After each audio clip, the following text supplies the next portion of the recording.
Falando um pouquinho aí sobre como começou, né, o movimento sinfônico, a gente segue um modelo que foi um sucesso muito grande na Venezuela, com o trabalho do maestro José Antônio Abreu.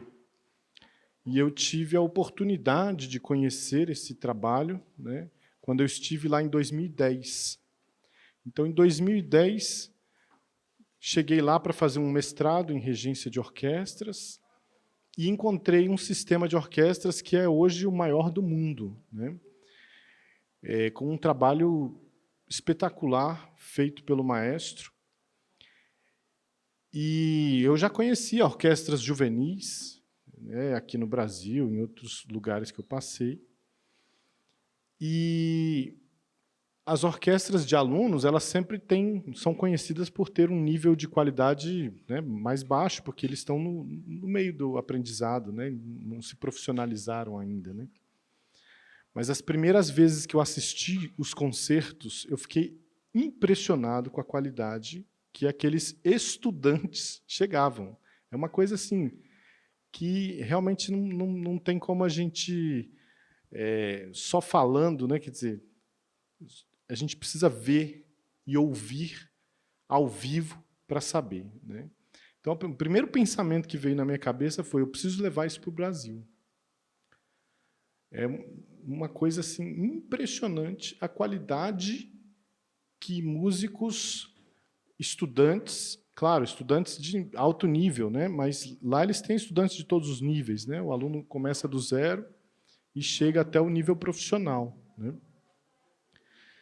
Mas realmente foi uma coisa que me impressionou e em 2012 nós começamos o movimento sinfônico aqui em Brasília, com a ajuda também de um dos maestros de lá, que é o maestro José Carmelo Calabrese, que estudou desde criança, né? Ele é um pouco mais jovem que eu, mas ele estudou desde criança lá no sistema. Então ele conhece profundamente, a mãe dele, os pais dele foram professores também lá, e conhecem profundamente o método, então a gente resolveu começar aqui. Será que vai dar certo isso aqui, né? Então a gente sempre começa assim, mas não desistimos, né? Então estamos até hoje com esse trabalho. E aí nós começamos com orquestras, a gente começou com uma orquestra de adultos, bem no iniciozinho de 2012, porque a gente era um curso que eu dava de violino, né? E aí começou. Falei: olha, pessoal, vamos começar uma orquestra. Ah, uma orquestra? Vamos começar uma orquestra. E aí esses alunos pagavam uma mensalidade, essa orquestra existe até hoje, a Orquestra Filarmônica Sudoeste, e eles pagavam uma mensalidade e a gente começou a colocar uma parte dessa mensalidade para a gente começar uma orquestra com alunos de baixa renda, né? Mas a gente precisava dos instrumentos, a gente não tinha instrumento para eles. Então a gente começou com esses instrumentos. Aos pouquinhos, né, com parte dessa mensalidade, a gente foi juntando e começamos os instrumentos. Começamos com a Orquestra Juvenil do Guará. E aí, no mesmo ano, eu trouxe até uma... Obrigado. Eu trouxe até uma reportagem que saiu no mesmo ano, em 2012, né, a gente fazendo um ensaio aqui no Madeirite, era numa creche lá no Guará. Hoje a creche continua lá. A gente se mudou para uma escola pública, porque tem um espaço um pouco melhor, mas hoje a creche nem é mais de madeirite, hoje eles já têm parede mesmo de alvenaria, né? Mas isso aqui foi a gente ensaiando, né? Então o Correio Brasiliense foi lá e fez uma reportagem com a gente dessa iniciação, né? A gente tinha 7 alunos, né? Nós começamos com 7 alunos. Lá eles dizem que o maestro Abreu começou com 12 discípulos. Eram 12 pessoas, ele montou um ensaio para 40 pessoas e apareceram 12 no primeiro ensaio dele. Aqui a gente começou com 7. Né? E hoje, né, nós temos aí 12 anos, já fizemos concerto com mais de 100 pessoas no palco, né? E inspirando outras instituições. Né? A gente tem parcerias, né? Uma das parcerias que a gente começou foi com a Nova Acrópole em 2016, 2017, finalzinho de 2016, início de 2017, porque a Nova Acrópole também estava querendo montar uma orquestra. E eles conheceram o movimento sinfônico e acharam que aquele modelo era o modelo mais adequado. Né? O maestro Mário também, né, pode falar melhor sobre isso, né? E aí a gente começou o trabalho lá, né? Também a orquestra começou, lá começaram com duas alunas, né? E aí foi crescendo, né? Hoje também temos uma orquestra grande lá. Fizemos uma outra parceria com o Instituto Paraense de Educação e Arte, né? O IPEarte, lá em Belém. E também começamos em 2018, por aí, e hoje também temos uma orquestra formada lá, né? Em 2015, um maestro lá do Rio Grande do Sul veio conhecer o nosso trabalho, e ano passado ele me mandou uma mensagem, que ele montou um sistema lá que chama Movimento Orquestral Alegro, em várias cidades ali do Rio Grande do Sul. E aí ele me mandou uma mensagem que me deixou muito feliz. Ele falou: maestro, isso aqui que a gente está fazendo foi inspirado naquela visita que eu fiz a vocês, né? E que a gente quis começar um trabalho semelhante aqui. Então, a gente vai inspirando outras instituições, isso é muito importante, porque nós também fomos inspirados pela instituição criada pelo maestro Abreu, né? Então, a gente não inventou nada do zero, né? É só uma propagação de uma coisa que é fantástica, é impressionante como funciona de uma maneira natural.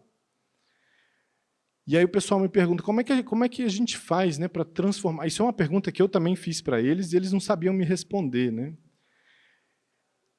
Como é que a gente transforma a vida das pessoas por meio da música? Como é que a gente contribui pela paz? Como é que a gente contribui por uma sociedade melhor, né? E isso eu fui aprender dentro do movimento sinfônico, né, com o fazer diário, né? E todas as vezes consultando lá os meus amigos que já fizeram isso lá há mais de 50 anos na Venezuela. E eu aprendi que você não precisa necessariamente falar sobre essas coisas. A própria atividade musical em conjunto, ela leva a tudo isso. Então a gente não precisa fazer nada, a gente só precisa chegar lá e ensaiar. Se a gente não tiver as virtudes necessárias para ser um bom ser humano, simplesmente a música não vai acontecer. Ontem eu estava falando no ensaio de uma das orquestras, né, que as pessoas costumam dizer que a sua empresa deve funcionar como uma orquestra, né, porque a orquestra é um exemplo de organização. O maestro Abreu dizia uma coisa muito bonita sobre a atividade musical em grupo. Ele dizia assim: o que é uma orquestra? Uma orquestra é um grupo de pessoas que se reúnem, um grupo que se reúne para melhorar a si mesmo. Porque se todo mundo já tocasse perfeitamente em grupo, não precisava ensaiar, né? Então a gente chegava e apresentava diretamente. Mas para você apresentar bem, você precisa ensaiar. E o que é um ensaio? É todo mundo se reunir, e aí a gente começa a tocar, e de repente tem um problema aqui, um problema ali, e a gente precisa melhorar a nossa performance. E a gente vai se melhorando até que a gente chega numa qualidade que esteja apresentável ao público. E aí a gente apresenta, né, o que a gente ensaiou. Então é muito interessante como todos os benefícios, né, do trabalho em orquestra. A gente também tem coros, né, um sistema de coros e orquestras. Esse trabalho de música em grupo é muito importante para desenvolver tudo isso. E desenvolve de uma maneira natural. A gente não precisa falar, vamos fazer aqui uma atividade para que a gente se torne uma pessoa melhor. Não precisa nada disso. A própria atividade em si, se você não tentar se tornar uma pessoa melhor, você não vai conseguir se adaptar ao grupo, né? Você precisa ver o outro. Isso é muito importante dentro de uma orquestra, ver o outro. E a gente faz isso com jovens, com pessoas, né, iniciantes, né? Tem aluno que com 3, 4 meses já está tocando nas apresentações. É claro que esses são atípicos, né? Geralmente eles passam mais tempo para conseguir se apresentar, mas a gente também trabalha assim, né, dessa maneira. A gente tem alunos de vários níveis, né? E esses alunos conseguem fazer juntos, né, música juntos. Então, essa visão da performance, da gente conseguir fazer bem feito no final, é que leva todo mundo a fazer o esforço necessário para a gente chegar. Então, o movimento, hoje nós temos uma orquestra no Cruzeiro, a Orquestra Juvenil do Cruzeiro, a Orquestra Juvenil do Guará, a Orquestra Filarmônica Sudoeste, que é essa orquestra onde os alunos colaboram com uma mensalidade, uma parte dessa mensalidade ajuda. Temos o Coro de Câmara de Brasília também, que os participantes contribuem também com as suas mensalidades, uma parte dessa mensalidade também vai para ajudar. E a comunidade, né, ajuda, temos um projeto no Catarse também, que é um financiamento, né, de pessoas que nos apoiam, que fazem uma assinatura e que participam desse movimento. Então, a gente já fez concertos aqui nessa cidade toda, praticamente. Levamos o coro para a Argentina em 2016. Então, foi uma coisa bem legal, assim, o pessoal... Teve gente vendendo balinha, doce, tudo para conseguir juntar dinheiro e tudo para conseguir. Alguns colaboradores nossos, pessoas que nos ajudam, doaram milhas aéreas e tudo. Então, a gente fez um esforço fantástico e conseguimos levar esses alunos para a Argentina em 2016. Né? Então, somos uma instituição onde o esforço de todos, não só de quem participa da orquestra, mas esforço de pessoas que colaboram, que contribuem, como o nosso amigo Huck, né, que hoje é vice-presidente da nossa associação. Nós temos uma associação, chama Associação Amigos do Movimento Sinfônico, né, que é um trabalho fundamental para que a gente consiga esse apoio e consiga organizar, né, de forma mais sistemática o nosso movimento. Então, eu queria agradecer o convite para falar um pouquinho sobre o nosso movimento. Quem sabe, num outro momento, a gente consegue trazer aí um quarteto, um grupo para tocar aqui para vocês ouvirem, tá certo? Muito obrigado. E o maestro falou, numa das apresentações, uma coisa que tocou muito o meu coração. Ele disse, a música salva vidas. Então, eu gostaria de reforçar esse aspecto e agradecer à União Planetária, né, o CEAM, na pessoa do professor Mário, que é um grande músico, né, e também aqui a Utopia, né, por ter aceito essa sugestão de trazer o maestro Ricardo. Né? Eu acho que é um exemplo a ser seguido. E ele me falou uma outra coisa interessante. Quando ele foi para a Venezuela, ele viu que naquele país, que às vezes a gente recebe só críticas de lá, né, eles tinham 1000 orquestras populares. Eu acho que isso é muito significativo. É uma lição que nós precisamos aprender. Obrigado. Esse impacto de 1000 orquestras, no Brasil, em que pé estão essas coisas? E essas 1000 orquestras, o que significaram para o país? Se a gente tivesse mais orquestras, a gente precisaria de menos presídios e menos hospitais. É uma coisa que ele sempre fala. E eu acredito piamente nisso, porque quando eu comecei, eu não estava muito bem, sabe? E a música, para além de ajudar eu a me curar, ainda fez mais do que isso, porque foi onde eu consegui sentir pela primeira vez que, sabe, ali tocando no meu naipezinho na viola, sabe? Cada naipe toca uma nota diferente, sabe? Uma coisa diferente. Tá cada um fazendo ali a sua única coisinha, tocando a sua nota, e no fundo, no final, tudo aquilo dali se junta para formar uma linda melodia, sabe? Então, eu não sei, eu me senti parte do uno, sabe? Sentir que somos todos um e que cada um fazendo a sua parte, a gente consegue ajudar o coleguinha que está ali do lado, que está errando a nota, ou então, às vezes você errou a nota, mas aí você se apoia no coleguinha ali do lado. Então, que a música ela vai muito além, sabe? de simplesmente tocar uma nota. Ela realmente toca vidas, toca almas. E eu sou muito grata pela música e pelo maestro, e pelo projeto, e por todos esses projetos que, enfim, passam o bem, que estão querendo mudar o mundo, que mudam as pessoas e assim. Maestro, eu vejo o teu esforço, eu sei desse trabalho que é. Essa pessoa aqui, o Daci Ribeiro, ele escreveu escola precária, escola pública precária, não é um acaso, é um projeto. Então, o teu trabalho é contra esse projeto de precarizar a escola pública. E precarizar inclui desde a privatização, a presença de policiais militares ensinando crianças pobres da periferia. Então, eu sei da grandeza do teu trabalho. Não porque eu saiba mais que os outros, mas essa pessoa aqui já me disse muito, o Daci Ribeiro.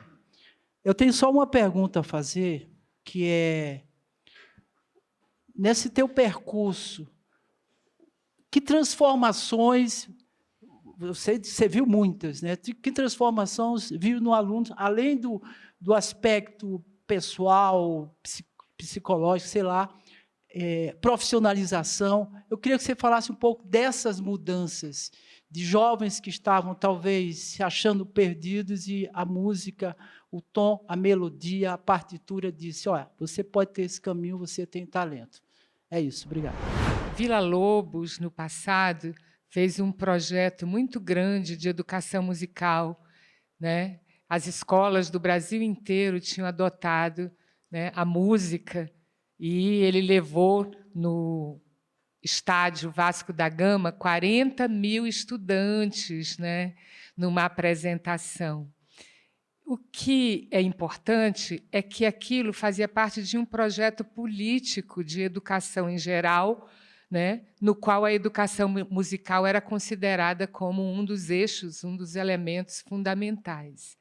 E, lembrando a experiência, né, que trouxe para vocês toda essa beleza que você apresentou aqui, de criar orquestras e tudo mais, a Venezuela, de Hugo Chávez, ela fez um trabalho muito grande e educou mais de 2 milhões de crianças, né, musicalmente, e fez essas 1000 orquestras que, né, foi um dos responsáveis para fazer essa, porque era uma política pública, era uma política que considerava a música como foi considerada no tempo de Getúlio Vargas também como um instrumento de educação, né, das pessoas. Então, outra coisa que eu queria observar aqui é um filme do Fellini que se chama Ensaio de Orquestra, onde ele mostra a importância do maestro, né, e a importância dessa hierarquia, dessa disciplina, dessa coisa que uma orquestra tem que comportar, né? E o filme chama-se exatamente Ensaio de Orquestra, é um filme extraordinário, que vale a pena as pessoas interessadas em música e tudo assistirem a esse filme de Fellini, né? Então, seriam essas duas observações que eu queria fazer, da importância de uma política pública para construir, botar no currículo, né, a educação musical, né, e essa questão, né, de que é fundamental essa política pública. Desde o primeiro dia em que abrimos a unidade, o campus do Lago Norte, com 9 cursos de graduação no meio do ano passado, alguns instrumentos musicais foram trazidos pelos próprios universitários, né? E, desde então, também uma professora, que é servidora e professora da Escola de Música, a professora Edelvânia, vem realizando mensalmente um sarau no auditório que temos na universidade. É ainda tudo muito incipiente, mas alguns instrumentos permanecem na área próxima ao espaço de convivência dos estudantes, e os estudantes usam esses instrumentos principalmente quando chegam, quando estão num entreturno, num fim de noite, e têm feito alguns trabalhos, né? E, assim, uma das nossas preocupações é porque o Distrito Federal tem a Escola de Música, que é uma escola conceituada internacionalmente, é da Secretaria de Estado de Educação com recursos próprios, e a Universidade do Distrito Federal vem de encontro também à política de investimentos distritais na oferta de educação superior pública distrital. Como que nós conseguimos sair do cartesiano de peregrinar e fazer ações e implantações nos nossos campi dentro de uma política de docência ou universitária tão engessada? Essa preocupação é interessante porque, quando você tem o formando de um tecnológico ou um formando do ensino médio, que necessariamente teria um talento para ser um musicista, ele não se encontra no lugar da profissão. Nós temos muito pouco respeito financeiro a essas carreiras. E o Distrito Federal pressupõe uma sinergia muito interessante para a área da arte, para a área da música em particular, né? Daqui emanam muitas possibilidades e músicos que têm conseguido fazer ressoar essa peculiaridade do DF para outros estados, para outros países. Mas como que nós, pela Tribuna na Paz, como que nós podemos também pensar sistemáticos investimentos que convirjam para que essa formação pulverizada seja canalizada e menos, diria até, sofresse menos preconceito do ponto de vista da academia, na medida em que interessa na universidade pública muito os grandes e bons departamentos que formam os melhores ou formam também o estrito senso. É uma preocupação que nós temos para quem está construindo uma universidade nova e outra, na medida em que não necessariamente têm sido os doutores ou os pós-doc em música que têm feito o trabalho que a comunidade está precisando e que o senhor testemunhou aqui para nós.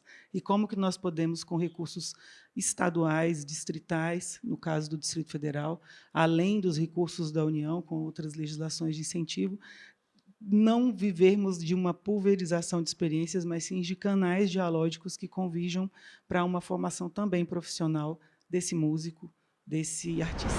Darcy Ribeiro, quando ele construiu, ele realmente pensou em uma cidade que se comunicaria entre os cursos, onde todos nós temos acesso, para conhecer um pequeno mundo. Então, acho que nós deveríamos realmente quebrar essa parede para que haja essa comunicação maior entre a universidade e tudo que ela proporciona. Então, eu queria deixar até essa recomendação para que a gente realmente traga as turmas para cá, inclusive essa disciplina, para os alunos terem um conhecimento palpável do que o Darcy Ribeiro fez e esse legado que ele deixou para a gente. Porque a música está muito relacionada à neurociência, né? Quer dizer, a maior atividade, é a atividade que mais exercita o cérebro, a atividade humana que mais exercita o cérebro, né? Então, isso é provado cientificamente. Ela é uma arte nobre, né? Já foi uma ciência exata, né? Na época da Idade Média, do Renascimento, né? Fazia parte do quadrivium, né? Então, ela também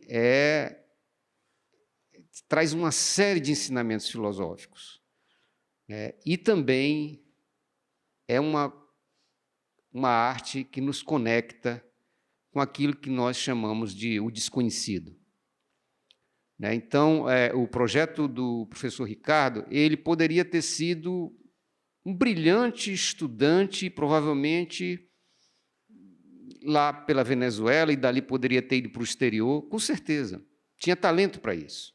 E talvez não voltasse mais, né? Mas ele optou por voltar, né, formar uma orquestra de adultos que pudessem pagar para que ele pudesse tirar todo mês um tanto desse dinheirinho para colocar, para educar crianças de rede pública, né? Então, isso não é qualquer pessoa que faz. Você pode até dizer que é fácil, não é, né? Ele trouxe o ensinamento da Venezuela de um projeto chamado El Sistema de Orquestras, que o projeto, né, exatamente trabalhava com essas crianças, né, e terminou formando orquestras, inclusive pelo interior. Eu, quando estive na Venezuela, tem orquestra tocando em beira de rio. Né? Então, é uma coisa assim, fantástica a forma que isso aconteceu.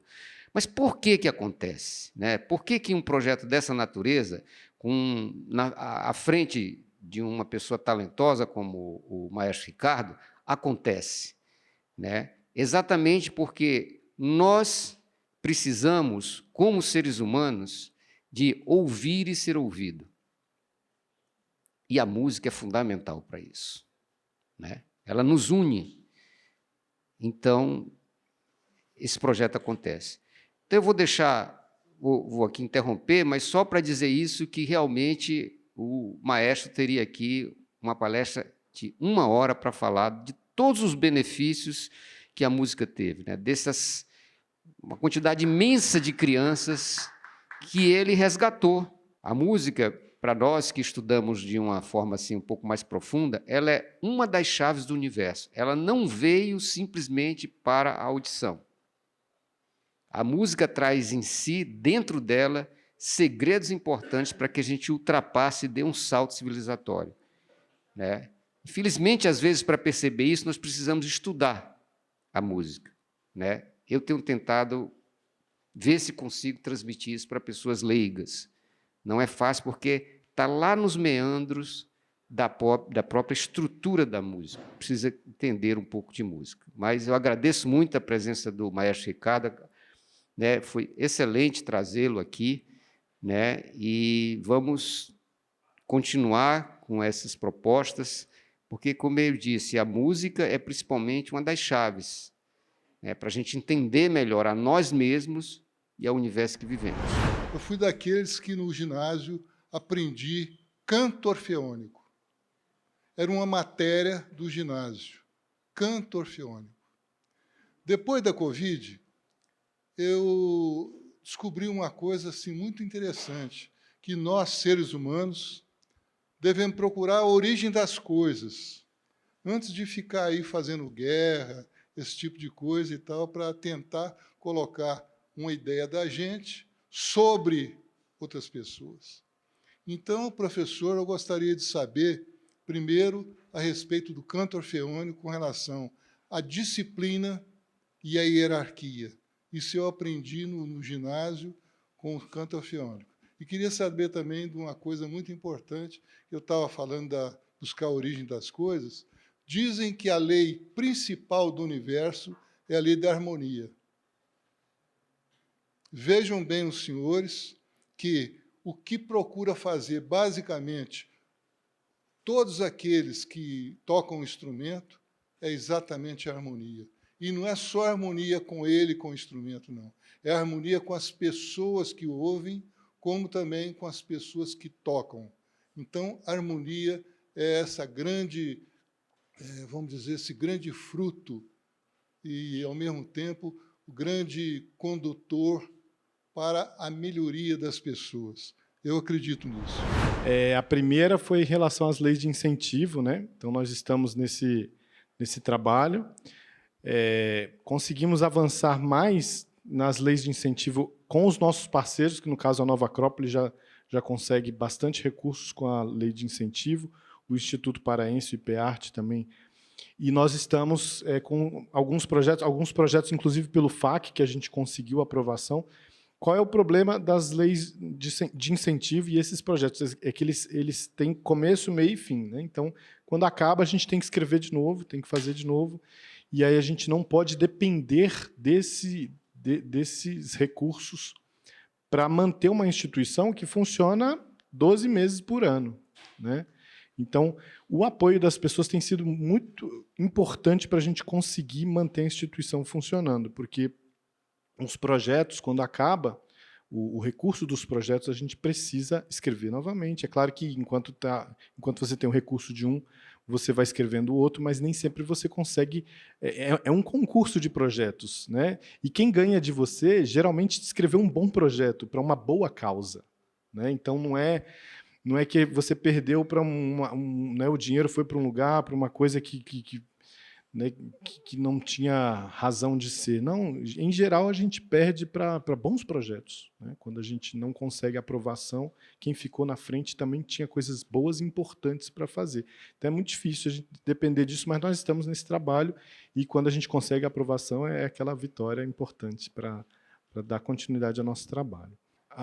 Exato, impacto na vida dos alunos. Olha, a gente teve tanta coisa, começando pelos alunos, né, como a Bruna, que hoje são alunos do Departamento de Música aqui da Universidade de Brasília, onde eu estudei, né, fui aluno do professor Mário. Então, é uma felicidade muito grande. A gente não forma os alunos para que eles se tornem músicos, não tem como, né, todos se tornarem músicos. Então, a gente forma seres humanos, mas a gente dá as ferramentas técnicas para que, se o aluno quer seguir a carreira musical, ele vai ter o suporte, né?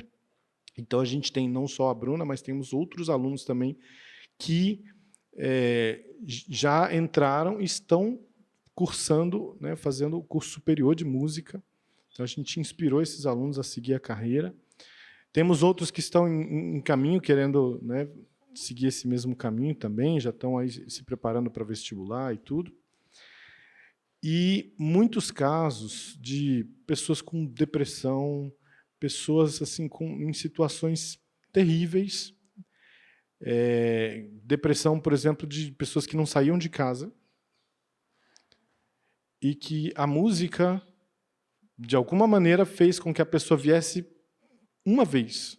E essa uma vez foi suficiente para ela querer vir uma segunda vez, uma terceira vez, e até hoje está conosco, né? Então, assim, e aí pessoas que não saíam de casa, sobem num palco com a maior tranquilidade do mundo e fazem uma apresentação musical. Então, assim, temos casos e casos. Eu poderia ficar horas e horas aqui falando dos casos de vidas que a gente salvou, mas não nós, a música, né? A música salva. Realmente, a música tem esse poder, né? Uma das perguntas também que foi feita em relação ao cérebro, né? Como é que a transformação, né, que a música...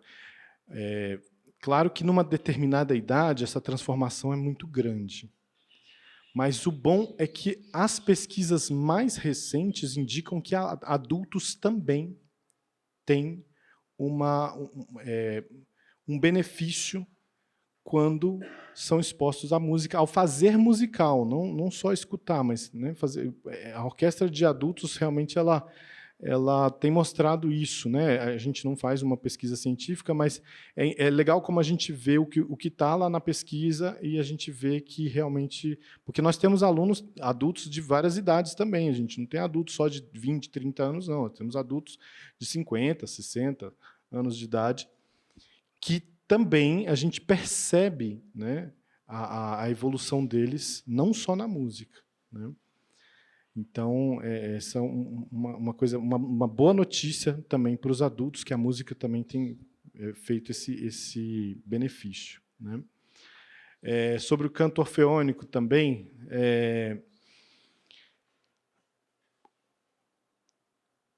o que nós fazemos é um pouco parecido, né, com o que o Villa-Lobos fazia naquela época.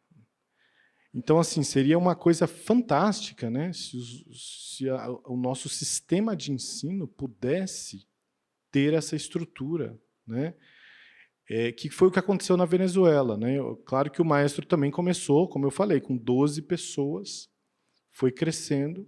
Depois de 5 anos, 5 ou 6 anos mais ou menos, é que ele conseguiu o primeiro apoio do governo. Isso ele começou em 1975, né? Então era outro governo e tudo. Então ele começou, teve o primeiro apoio, que também não foi muita coisa, foi crescendo muito aos pouquinhos. E hoje sim é um sistema educacional, né? É sistema de educação musical do país, oficialmente, né? Então, se a gente conseguir chegar nesse nível aqui no Brasil, também seria muito legal, porque seria parte do próprio sistema. Isso acontece em vários países, né? Na Inglaterra, por exemplo, tem um sistema de orquestra, se eu não me engano, acho que é no próprio Reino Unido, né? Ou seja, todos os países do Reino Unido, né? Que fazem, que eles têm um sistema de orquestras, um sistema de educação musical que faz parte, né? Quer dizer, tem toda essa questão da performance e tudo, mas que faz parte da educação musical oficial do país, né? Então, isso é uma coisa que aconteceu graças à massificação, a gente ver as orquestras em todos os lugares, né? Nós atendemos em 2 escolas aqui. Se a gente atender em 3, 4, 10, um dia o próprio Estado vai entender que isso vai ser necessário em todas as escolas e vai ser implementado. Mas o que a gente tem visto é que realmente precisa começar para ver o resultado, para depois o Estado começar a ver que precisa fazer de uma maneira oficial, né? Geralmente é o que a gente tem visto aí funcionar. Bom, é isso. Acho que acabou meu tempo. Muito obrigado, pessoal. O nosso segundo convidado é o Dr. Eugênio Giovenardi, com o tema Neandertais. Eu nasci em 1934. E de lá para cá, só se ouve falar em guerras.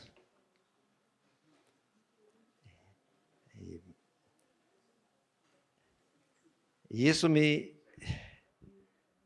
comoveu muito em 1967, quando eu estava fazendo o início do meu doutorado em Paris, e ouvi falar em neandertais. E procurei conhecer de que se tratava isso, e percebi, depois de muitas leituras, especialmente com aqueles que cuidam da Gruta de Lascaux, e principalmente da Gruta de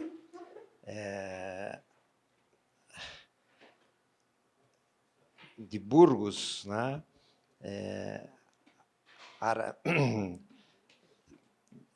E percebi em Atapuerca, que é uma das famosas grutas dos neandertais no norte da Espanha, em Burgos, comecei a sentir que algumas das informações dos antropólogos e dos que analisavam os nossos antepassados, lá em Atapuerca eu compreendi que eu tinha um pouco do DNA dos neandertais. Então, eu me entusiasmei de tal maneira que eu já me sentia caminhando entre eles, naquelas regiões, como um neandertal.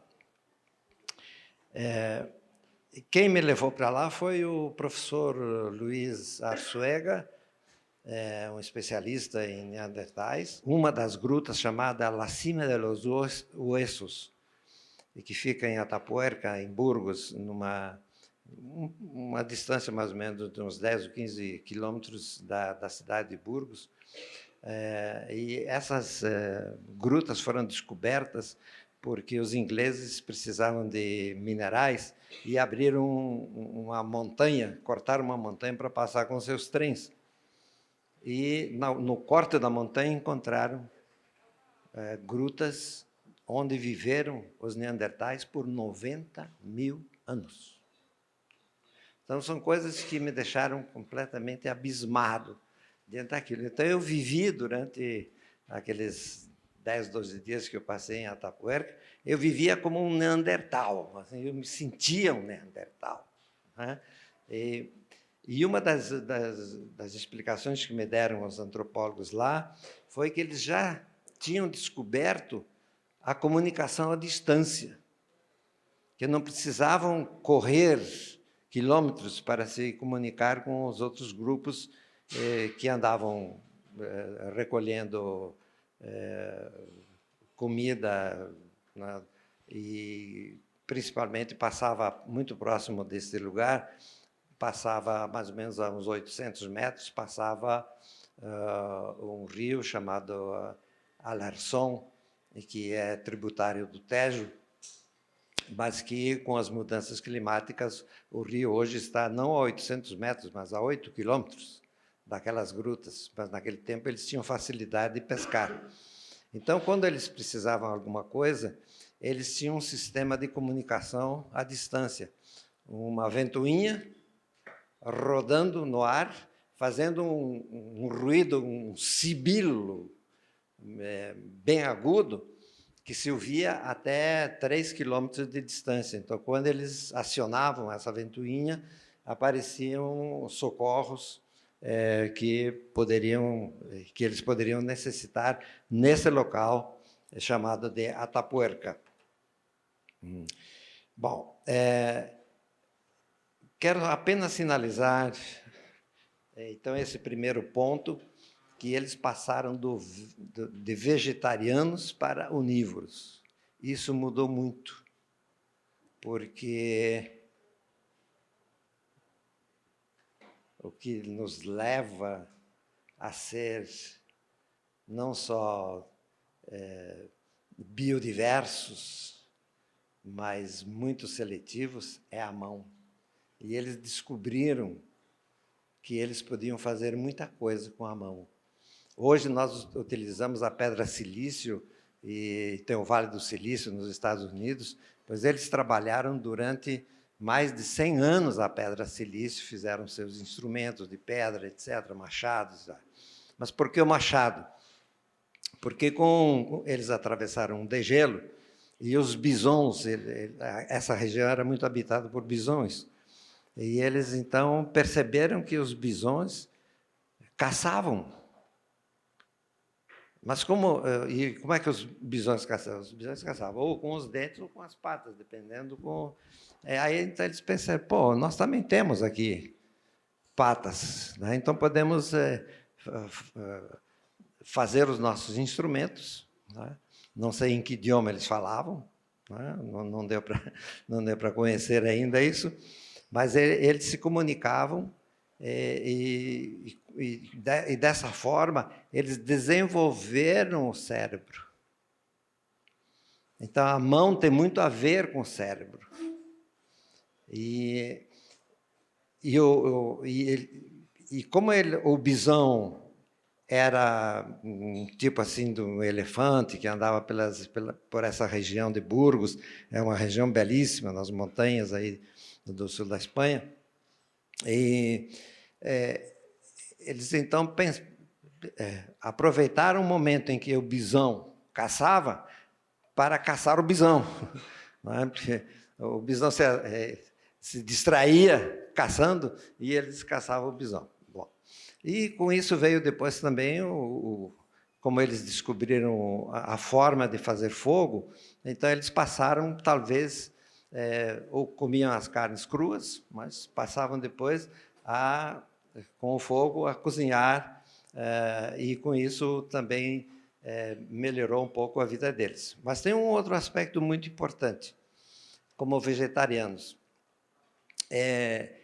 Eles viviam em grutas, eram grutas, talvez metade disso aqui, era uma gruta.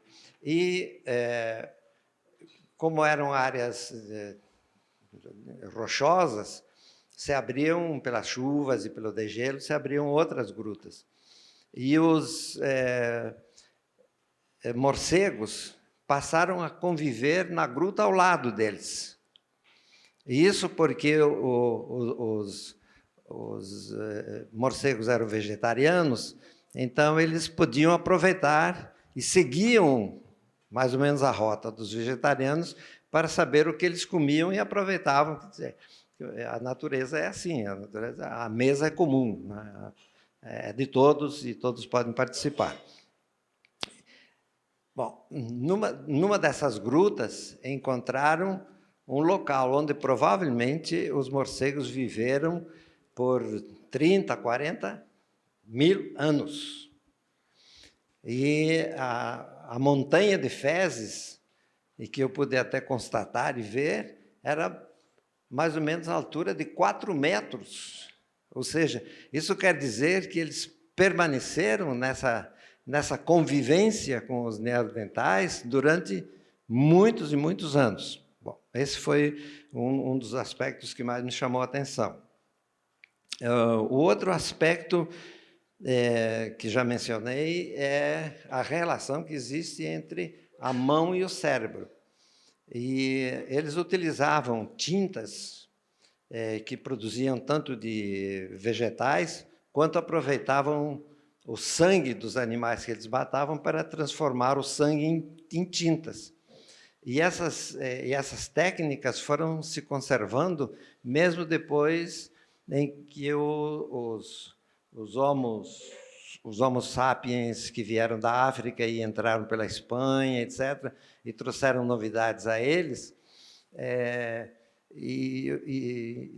se encontraram em grutas até. Eu acho que eu dei um dos meus livros, não sei se foi a Luana, em que eles gravavam figuras que eles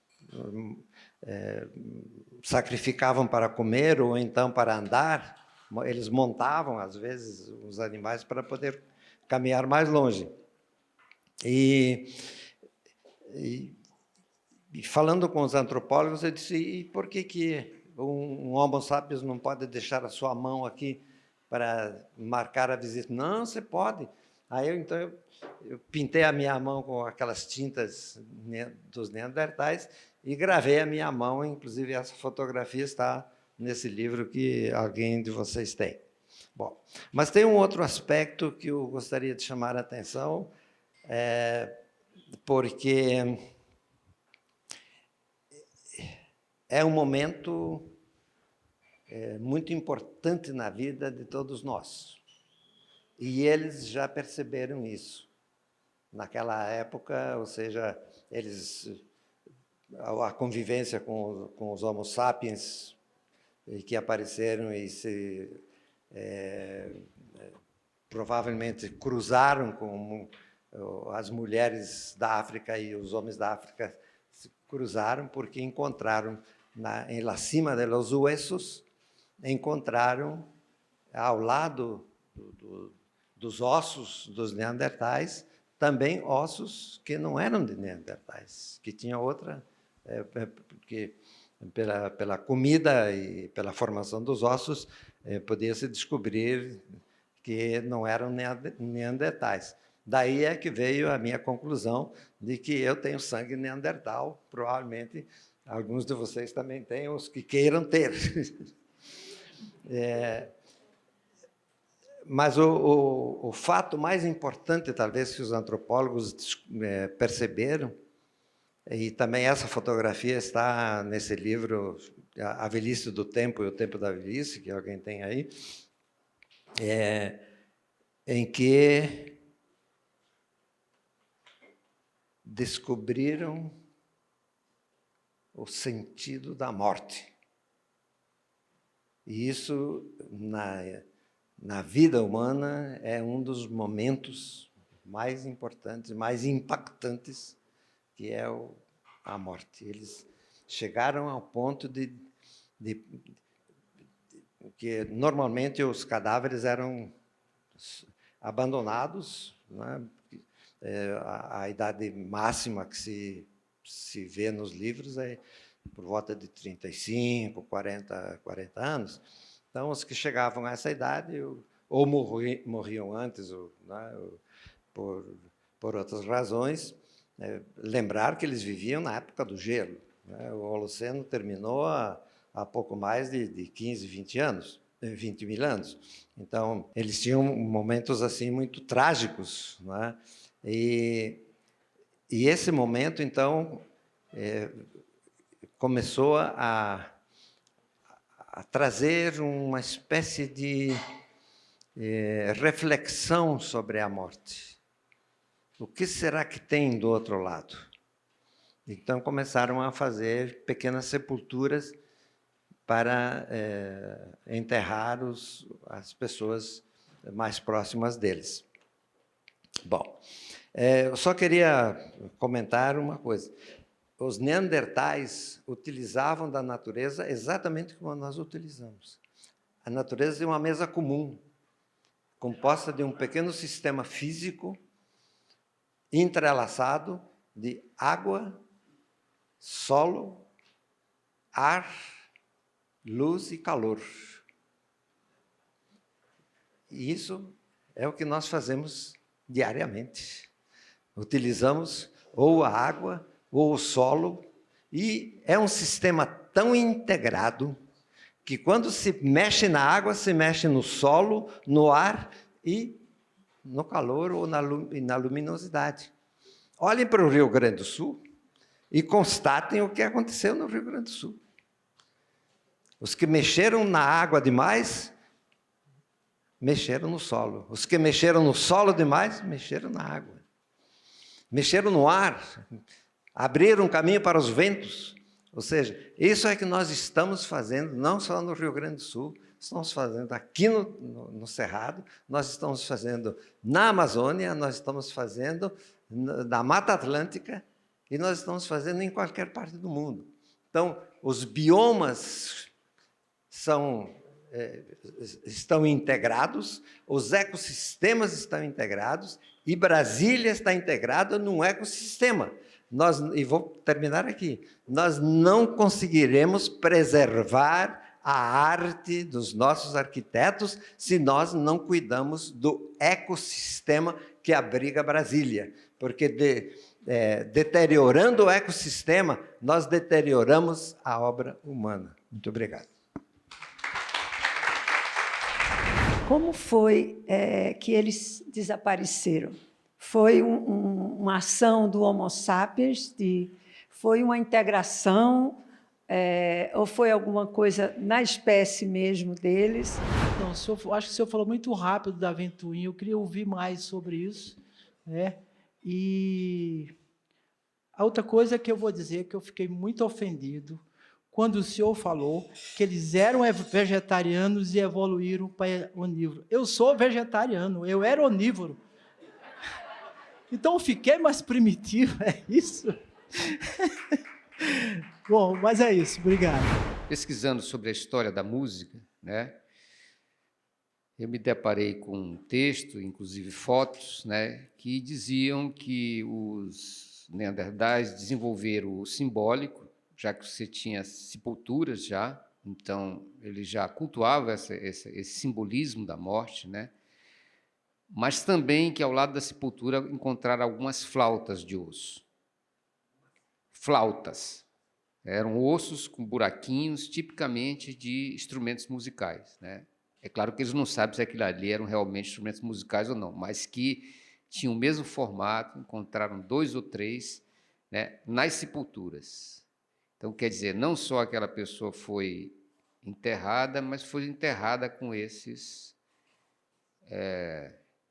artefatos que os pesquisadores acreditam que sejam flautas, né? Pequenas flautas feitas de osso com buraquinhos. Queria que se você sabe alguma coisa a respeito disso. É 2% apenas a diferença entre o DNA dos hominoides e dos hominídeos. Apenas 2%. Nós realmente temos alguma coisa em comum, suspeito. Principalmente tomei coragem para dizer isso depois que Giovernadi fez aquela conclusão com uma elegância incrível, sem ofender ninguém. Na verdade, cada um de nós gostaria de ter origem em família de reis e de rainhas, mas os nossos ancestrais são os neandertais, que se transformaram em hominídeos e que hoje nos deram a possibilidade de assumir a posição primata e, com isso, desenvolver as mãos e, utilizando as mãos, desenvolver o cérebro. Nessa escala de evolução, os primatas passaram originariamente de cérebros de 600, 800 gramas para o cérebro dos humanos hoje, que chega a 1.300 gramas. Isso está associado com a utilização das mãos para a aprendizagem. Conclusão, vamos aprender fazendo.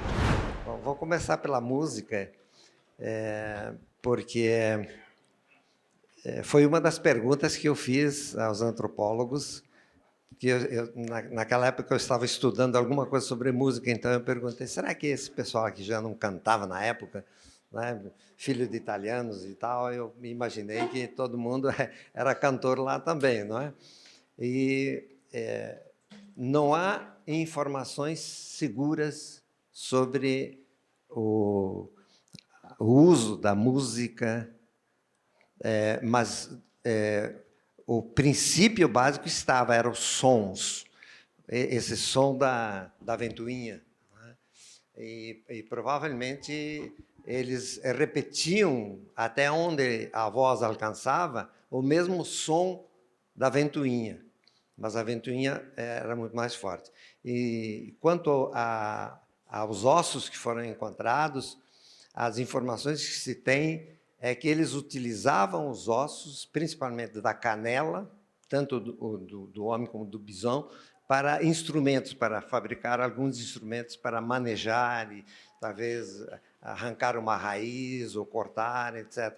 Mas nunca, não apareceu em nenhum momento, pelo menos até as informações que eu tenho, de que aquilo poderia ser uma flauta. Mas a imaginação nossa pode também, como nós conhecemos a flauta, é possível que quando a gente vê uma taquarinha furadinha, a gente imagina que seja flauta. Mas eu não quero desmerecer, evidentemente, uma possibilidade que fosse... Uma outra pergunta da Camarote foi sobre...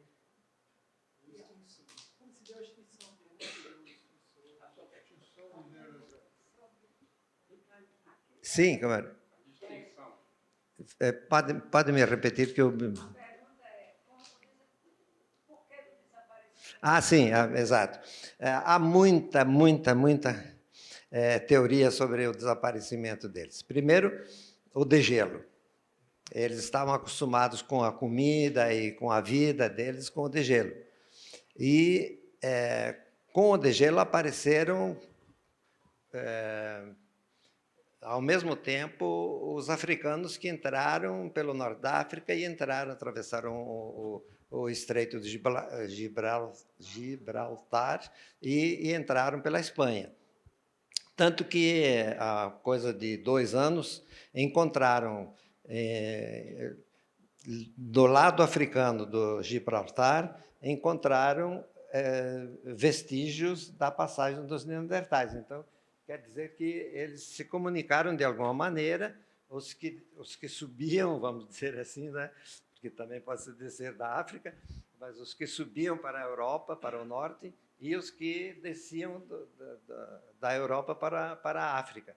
E nessa passagem, muito provavelmente, as doenças liquidaram com eles. Né? Isso é uma das teorias. Agora, por eles terem coabitado e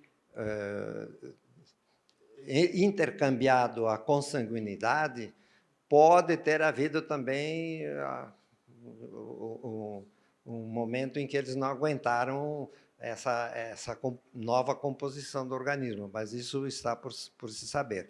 O fato é que todos os livros de antropologia sobre os neandertais que eu tenho, todos eles param nessa pergunta: por que desapareceram os neandertais?